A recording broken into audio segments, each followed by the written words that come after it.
Climb into the cockpit with pilot and LinkSquares Chief Legal Officer Tim Parilla as he invites legal leaders aboard to share advice that will help you navigate even the most turbulent times of in-house counsel work. We'll cover a range of topics from data privacy to legal team structure to public company transactions and beyond. You don't want to miss this series. Fasten your seatbelt and prepare for takeoff. You're listening to Cockpit Counsel. All right, well, welcome everybody to another episode of Cockpit Counsel. My name's Tim. I'm Chief Legal Officer at LinkSquares, and with me today I've got Caroline McCarthy, who's one of our VPs of sales. So, Caroline, I'll turn it over to you to do a quick intro, but before we get started, what's your pre-flight ritual? I had to think about this one. All right, so my pre-flight ritual, to be completely honest, I just like to fall asleep before the flight even takes off. So I get everything ready, I put my book to the side, headphones, and then I try to fall asleep before the flight takes off. And I usually can sleep through the whole flight. So it's just falling asleep, simple. That's awesome, that's the best kind of passenger. Easy. So yeah, tell us a little bit about your career path, what brought you to LinkSquares, what got you into sales as well, because you didn't start in sales, right? Yeah, I started on the bond trading floor. Leaving school, I just knew a few things about myself. I loved math. I like solving problems. I really like understanding people and how dynamics of teams work. Super competitive, often gets me in trouble sometimes. And I knew I was money motivated to the extent of I want to have work for something that will allow me to live the life I want to live. Right. Through mentors and people that guided me, that I went to bond trading in New York. And I liked it for a few years. I learned from incredible people. I met a lot of great people. But I just wasn't curious about the bonds and what bonds were going into hedge funds.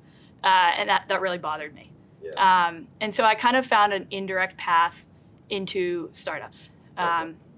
And a mentor told me and recommended that at such a young age, try a really small startup, right? Yeah. High risk, but I don't have too much to worry about right now. Right. And went into that. So I went to a small startup, still not knowing what I wanted to do. Yeah. I think I was the 7th employee, and I kind of just did anything they told me to do. All right. And ran full speed. And during that, I learned how much I love sales and building teams. And so over those 3 years being there, I kind of built the team from 3 to 50 of sales and customer success. That kind of got me to understand, love sales, love building teams with really great people. And during those few years, I actually was really fortunate enough to have Steve, who's a CRO at LinkSquares, really mentor me. He was incredible to me. Every quarter would give me probably an hour of time, invite me into LinkSquares just to help me understand how to build a team. Sure. And then that's what slowly got me over here. Okay. And I feel really lucky to be here, and I haven't looked back since.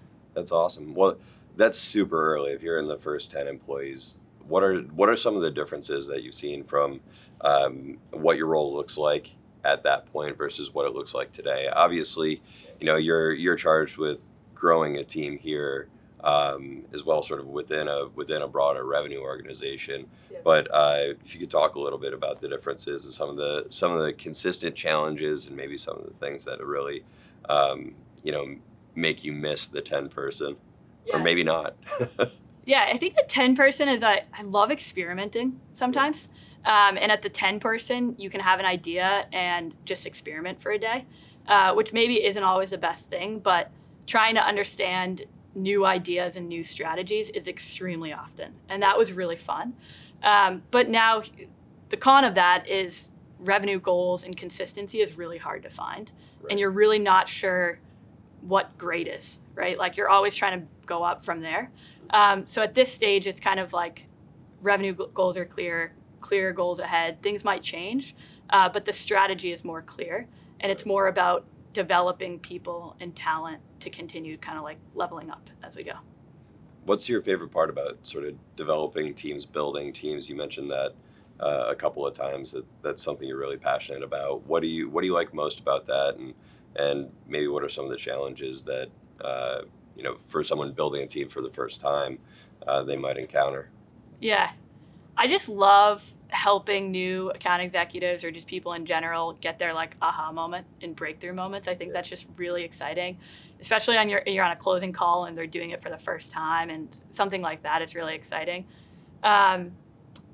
Challenges as a first-time manager, is pushing people, right? Pushing people when they don't want to be pushed, even though you know it's going to help them be great in the long term. I think that's really hard. And us as humans are people pleasers, right? So it's trying to understand that and understand that dynamic. And I think it's a really good time for self-reflection. Yeah, absolutely.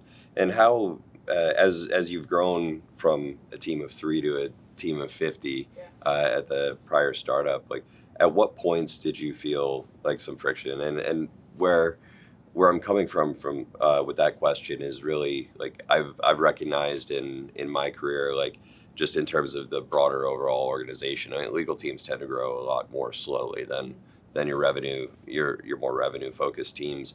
But going from 50 to like 150, 200 people is one set of problems. 250 or 300 to about 500 is another big one, and then you hit another different set of problems at 900 to 1,000 and so on. What have you experienced as your sales teams, revenue teams have grown? Yeah. So I only can speak for that first period. So I'm curious to continue learning, and that's kind of part of why I came to LinkSquares as well. But I think it's figuring out the structure and expectations on revenue and then keeping it consistent. And I think it's growing new norms and breaking out of old habits as well. Because you always have that small group of account executives or salespeople that have been here since day one, and then you have to add structure, and they have to be okay with moving that structure, and helping understand that growth and change is really good in a startup. And if you're not changing as a team, it's not a good sign. Right. So I think that's just getting people's mindset around it. Yeah, exactly. Getting people to be comfortable being uncomfortable a little bit seems to be a consistent theme in startups that I've found. So at least the most successful people are really comfortable being uncomfortable, trying new things, seeing what works. Exactly. So obviously, being that early, building relationships across the organization is a big deal. Would love to get your perspective on building how you've successfully built relationships, not only with legal, but other critical departments that you need to work with day in and day out. Yeah. I think it all stems with curiosity. Okay. Trying to understand everyone's role and what their missions are, and how you can help them achieve their mission, which will ultimately help us all achieve LinkSquares' mission. And I think through that, I naturally am just curious of like people in general. So what are their hobbies, and understanding them as people outside of that actual role, I do think goes a long way. So that's kind of what I try to balance it with. Like every meeting, I don't need to talk about work the whole 30 exact minutes. Right. It's about like understanding them, their background, and then figuring out how we can achieve things together. Yeah, there's definitely that aspect of seeing your coworkers as actual human beings. That's a pretty helpful thing for building a relationship. Completely agree. I also think when I was young, like when I graduated college, I looked at my managers as not like real people right off the bat. Sure. And that's what I slowly, every year I get older, I realize we're all just kind of humans doing our best here.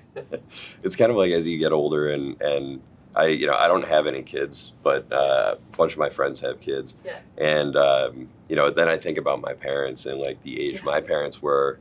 Like my parents had 4 kids when they were like a lot younger than I am. Yeah. And I'm like, all right, they had no idea what they're doing. But like you don't really see your parents as humans. They're just like as parents until you get to a certain age. It's interesting from a management perspective too. That definitely hit me. For the most part, everyone's going through this for the first time, or at least making some changes. Yeah. For the first time, just trying to find their way through it. Trying to do their best. Yeah, exactly. Yeah. As far as working with the legal team, what have you found to be successful, and what as a sales leader are you looking for from the legal function? What does a successful relationship look like to you? Yeah. I think the first thing is just over communication. I think that's one thing I've been really impressed with at LinkSquares, like the legal team here. I don't work as closely with you, but Brittany and Jonathan are just over communicative and always talking about where they're coming from. I think the other thing I think about is empathy. The sales team understanding what legal's working through, the legal team understanding what sales is working through. Those are 2 big things. And then the idea of like one team, one dream mentality, right? Like our goals are inherently a little bit against each other, but the end goal is to make LinkSquares successful as a company. So that's how I kind of think about it. Yeah, absolutely. And one of the things that I tell Jonathan and Brittany all the time is that the salespeople that you're working with are more likely to actually win you a legal point than you are as a lawyer. Okay? Yeah. Because a lot of times, I mean, you look at our account executives, and there are certain things that, quite frankly, are business decisions, but they're legal points, right? You look at things like termination for convenience. It's something that we don't do, and it's just not part of the deal. And so I've had countless calls with attorneys that are like, well, why can't you do termination for convenience? I'm like, I mean, we could, but we just choose not to. Like, it's not, there's no like academically right or wrong. It just is what it is, right? So I always encourage them to leverage the A's who really have that relationship to help drive home some of the legal points. It's it is an interesting environment at LinkSquares, though, I think, being a legal tech company, but would be interested in understanding sort of how you think that may change some of the dynamic, or how that compares to other legal teams you've worked with. Yeah, I think what's interesting here is just that the legal team here is almost like the pro of the pros in how I think about things, because you use LinkSquares every day. We always, in almost every sales call I think about is like, yeah, our legal team loves LinkSquares because of X, Y, and Z. Right. Or our legal team was able to solve a hiring problem because they saw the turnaround time was getting slower. Right. And so I think it's just that added ability. And it also adds to the partnership, because you're also helping us learn about LinkSquares and how it really helps you in some aspect. I think like the open question and answers is something I was impressed when I got here, of just like, we have an hour a month where you're just teaching us about legal interactions, why you think LinkSquares is such an asset, and also clauses and specific things. So I think it just like strengthens the partnership in some way. Yeah, absolutely. And it's, for me, it's always been something that has been critical for my career growth, has been building relationships with revenue, with marketing, particularly like most of my prior experience has been in the B2C space. And so it was less dealing with salespeople and more marketing people, but no less, you're still working with people on major deals and, branding deals and licensing and things like that. And, even my first job out of law school, one of the VPs of sales of that organization kind of took me under his wing and was like, hey, I'm gonna help you think about how we think about these things, which was really, really helpful. And so it's absolutely something that I've tried to instill in Jonathan and Brittany, and I actually make it a part of their success, right? We have the fortunate ability to look at our dashboards and finalize and quantify the work that we're doing. And then I have different things that I do to make sure that the quality of work that Brittany and Jonathan are putting out from a legal perspective is where I want it to be. But from an anecdotal perspective, being able to speak with the leadership of their biggest customers, so to speak, and like say, are they good people? Like, do you think they really care about you? Do you think that they're passionate about providing the service to you? Something that I put into their day in and day out responsibilities, just to make sure they're only as successful as those relationships are. Yeah, and it totally shows. I think even I was thinking about like end of quarter. It gets stressful. It's fun. It's probably the most fun time of the year, but it's also stressful. And Jonathan and Brittany are just like in it with us. Like, it's just all of us hustling until the end, and then also celebrating together, even like the end of quarter party. It's really enjoyable. Yeah, it's awesome. It's a lot of fun. Yeah. So you've also, you've been in some pretty traditionally male-dominated environments. Bond trading, I imagine, is probably heavily skewed male. Sales is heavily skewed male. Talk a little bit about your experience being a woman in these male-dominated areas. Yeah, I tend to think like there's pros and cons to everything in life. There's always a pro to a con, and trying to figure that out. But how I view it is, in general, I think gender is just one thing, related in everything. And when I think about being successful anywhere, it's not the first thing I think about. It's about understanding the people around you, and do my values align with the people around me? Are we all working towards the same mission, and how can we align on that? With that said, there's definitely pros to being a woman in sales or a male-dominated industry. I've tended to find like the women groups are even stronger because there's less of us. We all support each other more. Yeah. And all the women on the floor, I'm very close with because we're outnumbered in that aspect. Yeah. And I think there's a lot of events in that aspect. Like we just had the Women Networking Night that LinkSquares sponsored, and we got to know incredible sales leaders all across Boston. And then we have a lot of other events. Women in Sales Everywhere is a WISE. It's a partnership where they have events to support us. The other thing I think is in sales and in bond trading and anything that I've gone, it's something I've been adamant about is there's no shy or lack of stats that women get paid less on average. But when you think about sales, it's actually more tangible. If you bring in more revenue, you're going to get paid more. And you have to be very clear, and it's not very, what's the right word? It's not perfect, but that's something I've always thought about as well. And that's something that's driven me actually towards sales in some aspect. Some cons that you can't deny is like, no matter how great guys are, sometimes you feel like there's a little of a boys club. Sometimes they do things that you just aren't invited to because of that. And it's not even like they're meaning to, but it happens everywhere you go. I think the other con is just role models. Like, I've only worked for men. And that's okay, because the men I've worked for are incredible. But that does create a feeling of kind of like, can I be that person? Yeah. And that's something that you just kind of, for me, it's like trying to find mentors or people outside or in different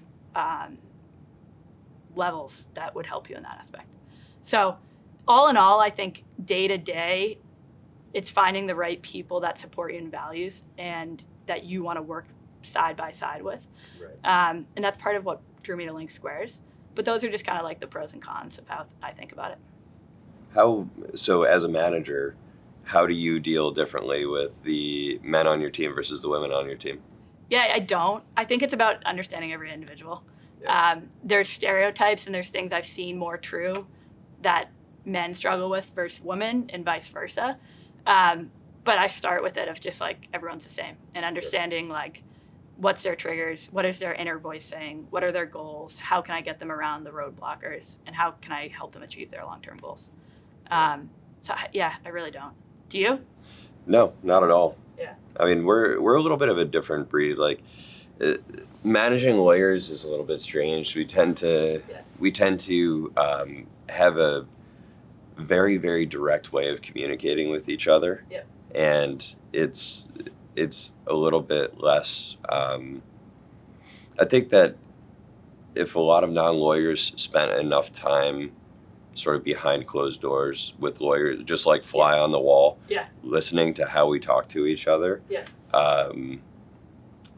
it would be pretty eye-opening and probably be like you guys are really kind of confrontational with each other.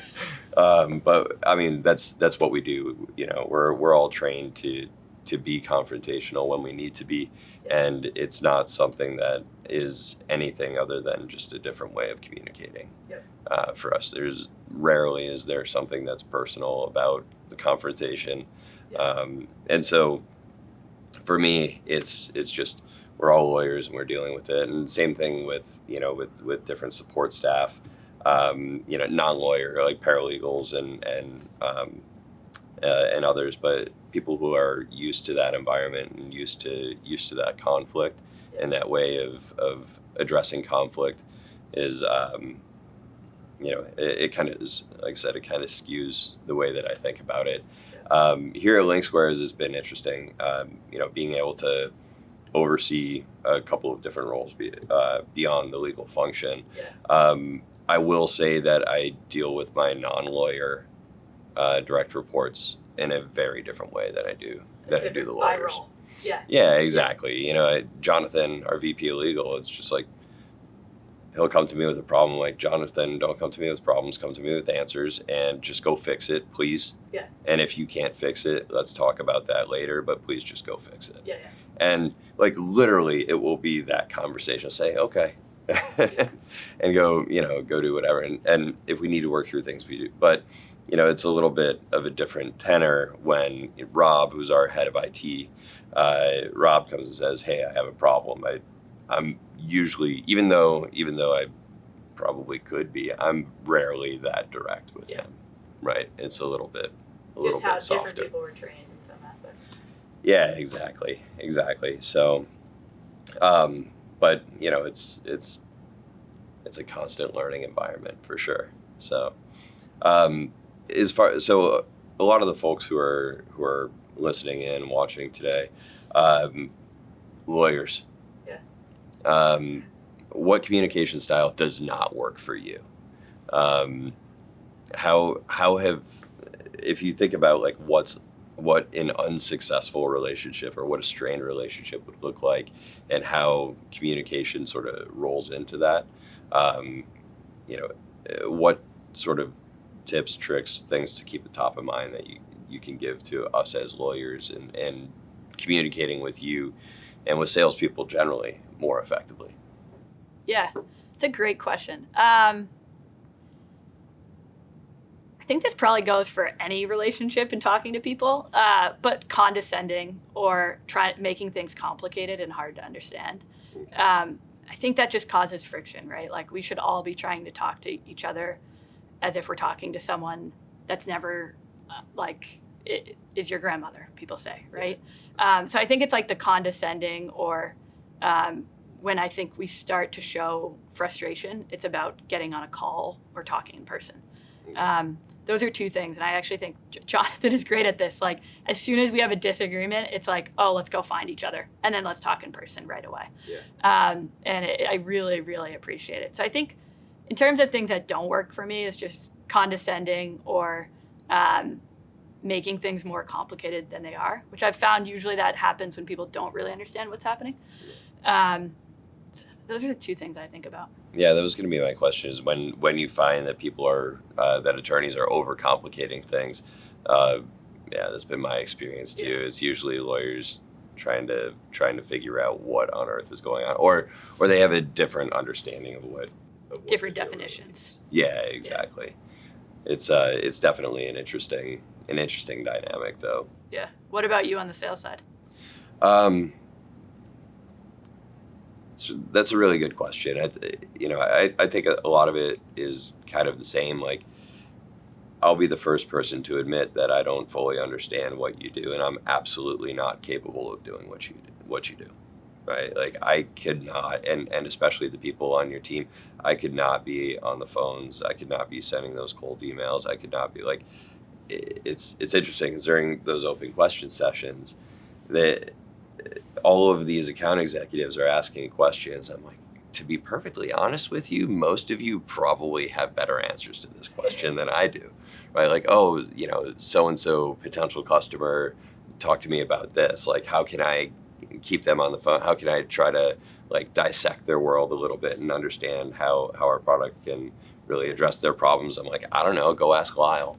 Like that's probably the best. But really for me is, and especially as deals get more and more complicated, like we did, I think back to my DraftKings days and a lot of the more complicated commercial deals that we did is really, really understanding like what you need to get out of the deal and what's essential for success, right? What does a successful relationship look like? Like, let's forget about the contract for a minute. What does a successful relationship look like? And what are some of the threats that could compromise the performance of the relationship, right?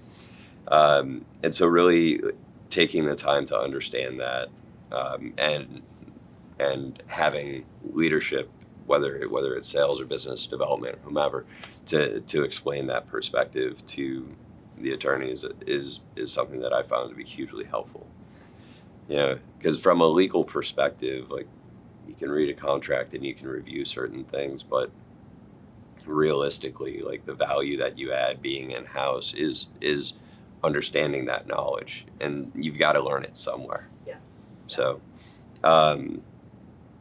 we also talk a lot on a lot of these webinars about building your personal brand and what do you want to be known for.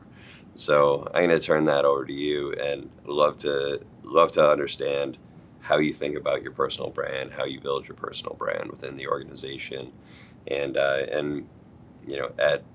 the end of your career at LinkSquares, or at the end of your career wherever you end up, when it's time for you to retire, what do you want to be known for? Yeah, it's a really good question. Definitely thought about it. I think I want to be known for always delivering and then building up people around me. I think something early on in my career I realized is, like, there's so many people that talk or complain or do things, and it's like, how do I help move this company forward? And how do I do it in a thoughtful way and while working with others? So I think always delivering and then helping build people around me. That's awesome. I mean, the ability to follow through and have that sort of do what you say built into everything about you is just going to breed success, no matter what you're doing, no matter what, whether you're in construction, whether you're in sales, whether you're in legal. There's a lot to be said for that. So maybe we'll ask Alyssa here if we have any questions from the audience. We do. All right. So the first one is how to refresh a strained relationship between legal and sales. Any tips for managing expectations? And I think both of you can speak to that. Want to go first? Go ahead. Okay. Something that I found is really helpful is having like a monthly cadence or quarterly cadence to talk through and vent together as a team, sales and legal, right? And I think we do this at LinkSquares, but it's going through the quarter and saying, oh, this happened. How did we solve this, and how are we not going to do it in the future? So I found that really helpful. But then it's also building the relationship and strength of the relationship so that when the problems happen, we can just talk about it, fix it, and laugh about it in some aspect. Right. Hopefully it's nothing serious, or else you're not laughing about it. Right. But just continuing to invest in building and understanding each other in that aspect. Yeah, I found that oftentimes conflict will arise and relationships will be strained when you're working on a particular thing, or you're working on a set of things and there have been problems that have kind of snowballed. Yep. And frustrations just kind of boil over. I think you're right, like being able to take a step back and get out of those projects and talk a little bit more about why you had that friction in the first place is the right place to start. I will say that there's definitely the possibility that some people just don't like each other. Like sometimes that is what it is, and I mean, fortunately, I haven't found that at LinkSquares, but when you have people that are difficult to work with, it stops being about building a relationship and more about aligning around a common goal. Yeah. Right? Like and this has actually been with, I think about experiences more so with other attorneys I've worked with, usually outside attorneys that I've worked with who I understand bring something very valuable to the table. I've used them for that value, but they've been really challenging to work with, and generally people that I just don't like. Yeah. But we've had some of those people have produced some of the greatest outcomes that I've had in my career, because we've been able to figure out a way, just like, all right, we're around the goal. We don't like each other. We don't need to be nice to each other. That's okay.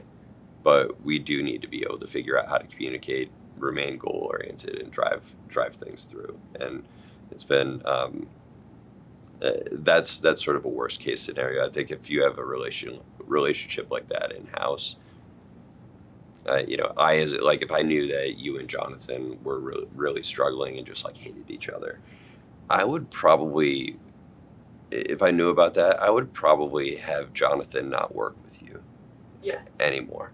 I would probably put somebody else on it if I have the luxury of having more than one attorney.